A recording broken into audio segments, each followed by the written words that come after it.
Tô aqui pra pedir o voto de vocês. Parabéns, deputado! Nós vamos passar muitas leis em benefício do povo. Eu não vim pra Brasília pra fazer as coisas do mesmo jeito que elas sempre foram feitas.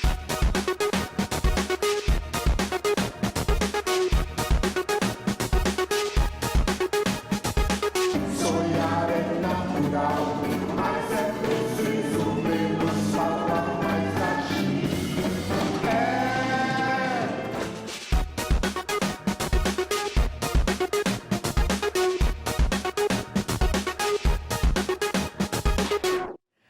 Olá, boa noite, eu sou a Adriana Couto, vamos juntos? Pois é, todo mundo tem uma série predileta, né? Qual é a sua?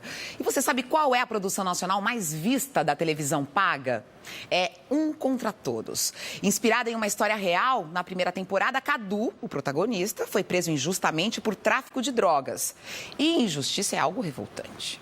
Pois bem, agora, na segunda temporada, que acaba de começar, O Troco, o personagem de Júlio Andrade quer vingança. E tem mais um componente, ele está entrando para o mundo da política. Veja aí.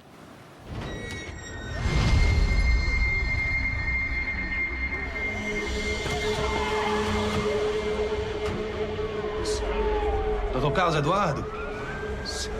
Sim, senhor. Tu imagina um cara que tá na sua casa pacatamente quando tem uma blitz da Polícia Federal envolvendo a casa dele e ele tinha acabado de fazer uma obra e quando os caras estouram o teto de gesso, tá escondido quase 1 tonelada de maconha. E o mais louco é que aos poucos ele vai se transformando para sobreviver, né, nesse traficante que ele não era. O nosso sistema carcerário nada mais é do que uma demonstração da nossa própria sociedade, só que no menor escala, né? Assim, você entende todas as figuras que tem ali, né, de certa forma querendo te corromper, ou querendo te levar, ou querendo, né, alguma coisa de você. Mas agora é que eu vou me tornar doutor de verdade. Tô aqui pra pedir o voto de vocês. Agora a segunda temporada é totalmente ficcional e livre. Essa segunda temporada é outra prisão. Eu gosto de pensar que é como se fosse a prisão do poder. Todas as pressões que ele sofre dentro da cadeia de todos os bandidos, ele sofre igualmente em Brasília com um outro tamanho. É sempre o outro que é corrupto. E eu acho que é legal quando você de repente se vê e fala assim, mas como eu lidaria com essa situação? Essa é a grande busca, assim, fazer com que as pessoas se vejam na tela, né? E para isso você tem que ser humano, você tem que fazer esse personagem existir. É como a gente, como ser humano tentando ser correto, sobrevive num lugar desse, tanto na cadeia como em Brasília. É possível políticos honestos. É possível um país sem corrupção. Essa história, né, da primeira temporada, num primeiro momento, ela foi levada aos estúdios e o que eu vi foi, não, talvez isso não seja comercial, não, talvez... E foi um grande prazer para mim quando eu vi, falei, não, isso pode ser uma série. Porque eu acho que o cinema vem se engessando, enquanto as séries elas estão se abrindo. Eu acho que as séries, elas não estão aí à toa. Finalmente conseguiram fazer uma ponte bacana entre o cinema e a televisão. É uma linguagem diferente. Comigo, não. Eles me chantagearam e o senhor deve ser caçado. E o Metrópolis de olho nessa linguagem. Vamos de música agora? Gilberto Gil está viajando o Brasil para celebrar os 40 anos de Refavela. Que álbum! Os shows são também uma celebração da saúde recuperada. Ele está lá, firme e forte no palco e muito bem acompanhado. Passou pelos palcos do Sesc Pinheiros e do Sesc Itaquera.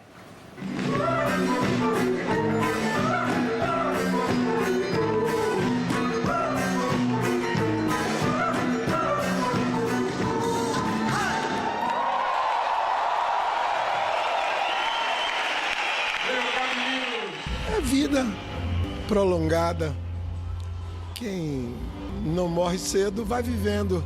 Eu já estou com 75 anos, eu tinha 30 e poucos, né, quando fiz o Refavela.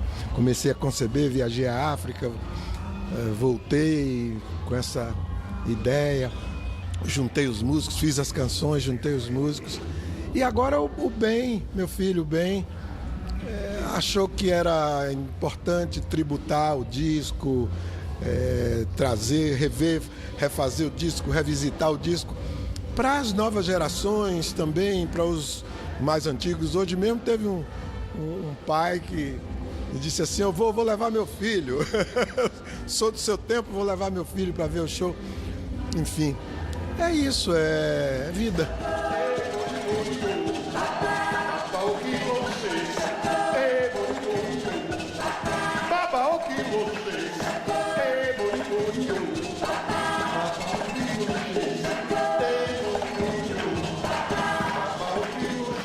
A crítica aqui de São Paulo, quando esse disco saiu, chamou esse disco de rebobagem. O meu pai incomoda muita gente até hoje, pelo fato dele ser preto, pelo fato dele ser, entre aspas, bem-sucedido na carreira, pelo fato dele ter sido ministro. Ele incomoda muita gente, até hoje vai continuar incomodando. O discurso do disco, as questões todas do disco, do ponto de vista do que trata o social, né, o existencial, isso tudo é importante e se encaixa perfeitamente em vários contextos do que se vive no Brasil hoje em dia e no mundo todo.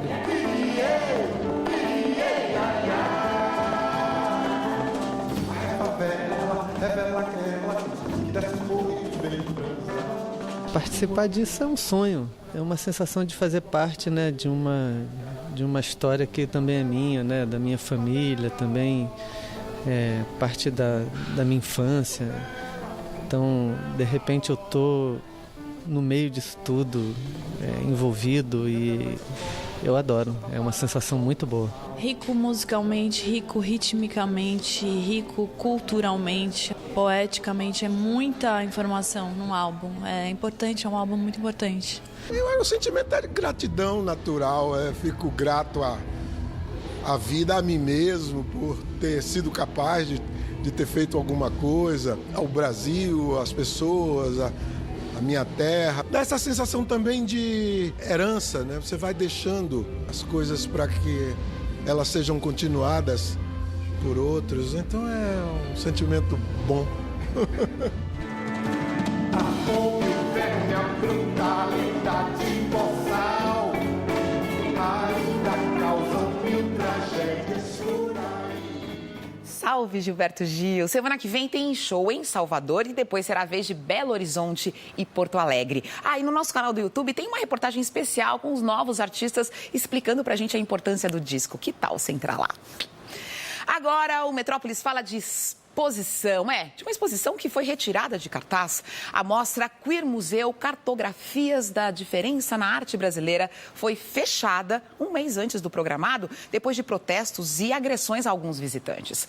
Montada com o objetivo de discutir as questões de gênero, diversidade e violência, a mostra traz artistas como Alfredo Volpi, Cândido Portinari, Adriana Varejão e Rodolfo Parede.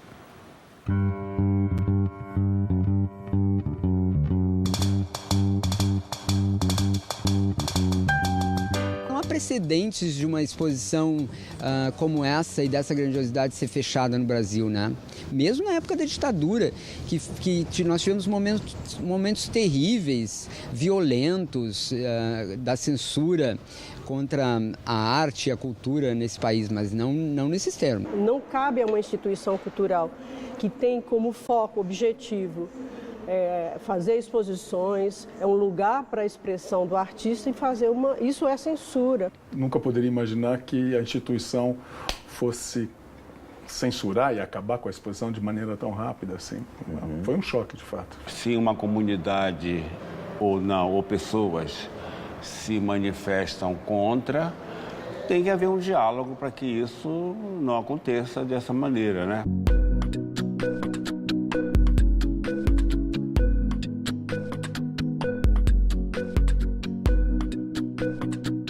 Chegando na área das artes e da cultura, todo esse movimento retrógrado que a gente está vivendo no Brasil. É uma lástima, mas temos que resistir, acima de tudo. Assim sendo, a Capela Sistina devia tapar o grande mural do Michelangelo, né? O Museu, por exemplo, de Arte Antiga de Lisboa, que tem aquele belíssimo, que é a Tentação de Santo Antônio. Quer dizer, eu não entendo onde é que pega essa discussão. Isso é conservadorismo, mas é um conservadorismo ditado pela ignorância, entendeu? Porque você pode ser conservador, você tem o direito de ser o que você quiser. Agora, você não pode ser burro, você não pode ser ignorante.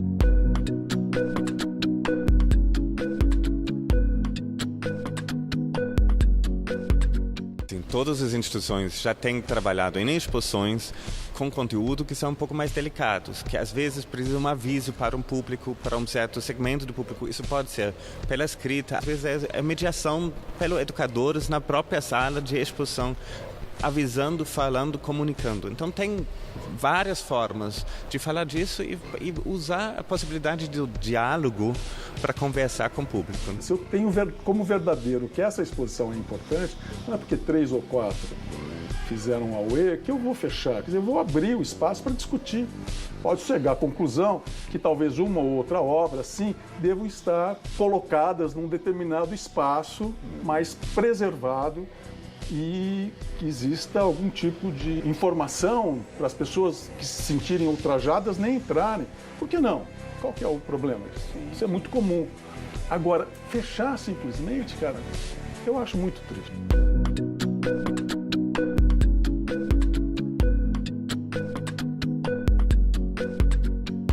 Sempre a arte teve um papel de expressar-se como força, como antena que descobre, uma antena que se manifesta diante do mundo, do universo. O artista tem que pensar livre para poder sugerir novas formas de entender nosso mundo. O dissenso existe, sempre existiu, né? Sobretudo no campo da arte. Mas o teu papel não é de só o consenso. É necessário, essa tensão é necessária, é educativa, faz parte, é importante. Então, assim, pensar a quem eu estou agradando, isso é mais um pensamento de marketing. Mas não pode ser isso que norteia e que orienta a direção da instituição.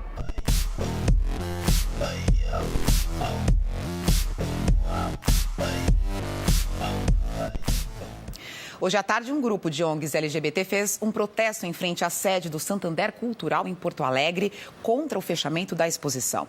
Em nota, o Santander informou que, além de despertar a polêmica saudável e o debate sobre grandes questões do mundo atual, a mostra foi considerada ofensiva por pessoas que enxergaram desrespeito a símbolos e crenças. Abre aspas, isso não faz parte dos valores que o banco prega, fecha aspas. Portanto, eles encerraram antecipadamente a mostra. O Santander também esclareceu que não vai usar os benefícios da Lei Rouanet e que está tratando a prestação de contas com o Ministério da Cultura. E agora? E agora a gente tem mais exposições para você se chocar, para você se libertar, para você gostar ou não. Todas abertas aqui em São Paulo.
Metrópole de volta com uma notícia triste para os quadrinhos. Morreu no último domingo o americano Len Wein.